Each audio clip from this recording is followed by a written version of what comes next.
having given up my work, and I worked in financial services, in financial planning. So I thought I was pretty savvy in sort of managing time and managing resources and such like. But the hardest bit for me was actually having no idea at all what care meant. I actually had spent 20 years as an occupational therapist in the NHS, which I thought would stand me in good stead. And in one sense, I think it did, but equally, the system was just huge.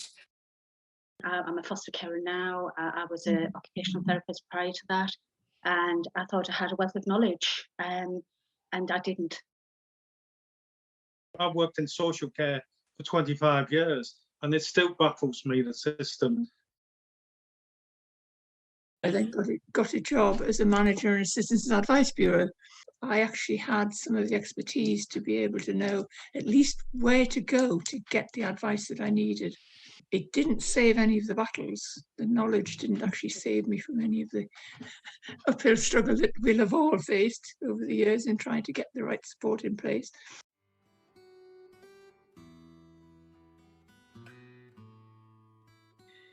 It's like the whole system has declared a war against us. It's a constant battle, and I've done that for 10 years.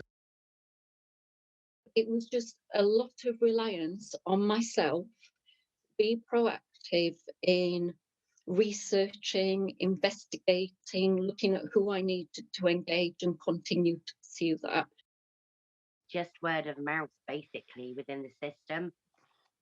That there is no communication between and the people that I speak to, the charities that are supporting me, they're not interlinked. So it would help dramatically if they were. You shouldn't have to first learn how the system works in order to access the help and support that you need.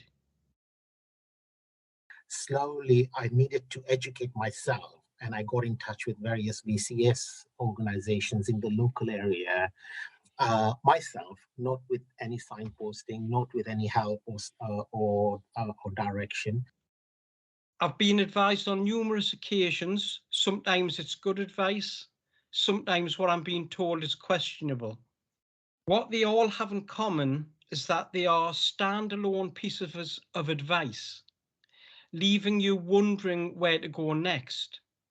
The support from social services, social welfare is absolutely zero where I am.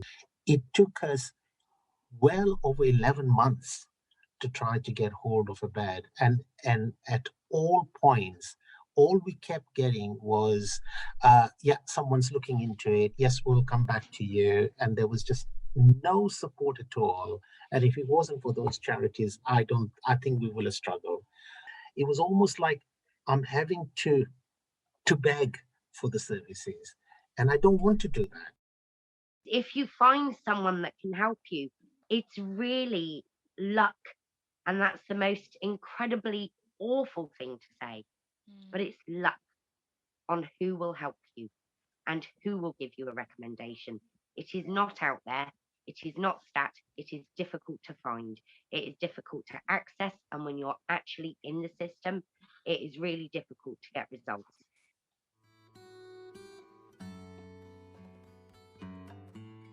I was talked down to. I was treated like an idiot. I was treated with total disrespect by social workers, consultants, who, the minute you have the label carer, you cease to exist as a person. You're just the adjunct to the person who's got the illness. The rights are there if you dig for them, but trying to get them enforced is really difficult for somebody who's got no face, because that's what carers are. They're people with no face.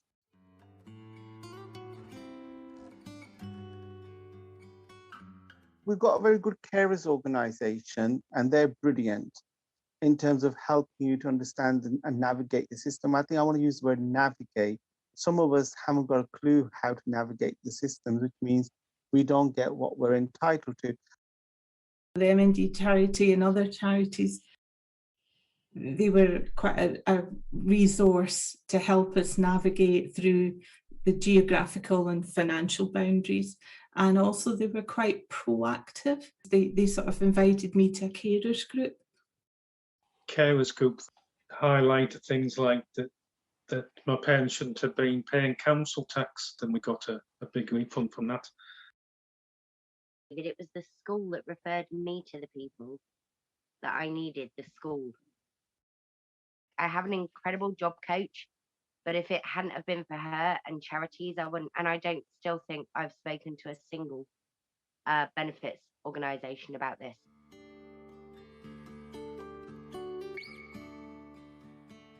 Accurate information that says in simple language, in plain language. I think the carers' needs are just as important as the patient's needs. Ensuring that the services that you're dealing with, the staff are actually trained and have a clear understanding of where to direct you to at the outset. There really needs to be a whole systems look at it and plumbing it all in together. We need compassion in the system, all of you, we need compassion in the system.